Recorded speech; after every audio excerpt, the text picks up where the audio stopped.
जी अस्सलाम वालेकुम जी।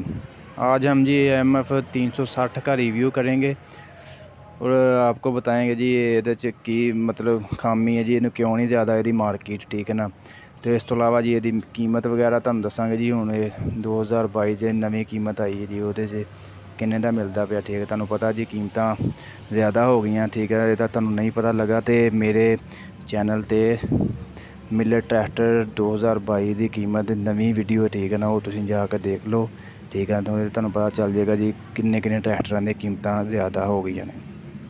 ये जी अज मैं काफ़ी ज़्यादा ना शोरूम विजिट किए तो मतलब 360 किसी को नहीं सी है, ठीक है ना। यह एक शोरूम से इन्हों को जी है 2-3 ट्रैक्टर खलोते हैं 360 2022 मॉडल, ठीक है ना।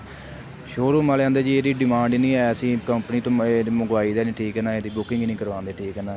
तो अज पता करते हैं जी ये क्यों नहीं इन्नी डिमांड। सब तो पहला जी ये खूबियाँ चैक करते हैं जी। ये सब तो वड्डी खूबी है जी, ये पावर स्टेयरिंग मिल जाता, ठीक है जी। MF 260 है ना जो वो सादा स्टेयरिंग है, ठीक है ना।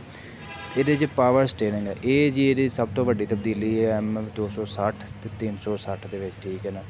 उस तो इलावा जी अगे जी शेप है ना, शेप च थोड़ा फर्क है, ठीक है ना।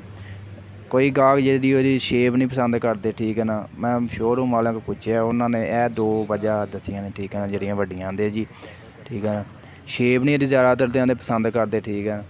टायर वगैरह तुहानू पता है सेम ही, बाकी हर शायद ही सेम है, ठीक है, 260 की तरह, ठीक है। हाँ जी। तो इस तो इलावा जी ये कीमत वगैरह की गल करिए तो ये जी ये हुण जी मौजूदा कीमत है, मतलब जी हुण कीमतां ज़्यादा हुई ने, उसकी कीमत कितनी हो गई जी, ये 14 लाख जी 49,000, ठीक है ना। तो उस तो इलावा MF 260 की जी कीमत है जी, वो जी 14,46,000, ठीक है। कीमत तुहाडे सामने वेख लो जी किन्ना इन्हां दोवां च फर्क है, ठीक। बाकी यार शायद तुहां वेख ही लईए, ठीक है ना। तो वीडियो अच्छी लगी तो वीडियो नू लाइक कर दिओ तो साडे चैनल नू लाजमी सबसक्राइब करिओ, तो क्योंकि ये तुहानू मिलेट ट्रैक्टर दियां तमाम जिहड़ियां वीडियो ने ना सब तो पहलां इस चैनल ते मिलणगियां।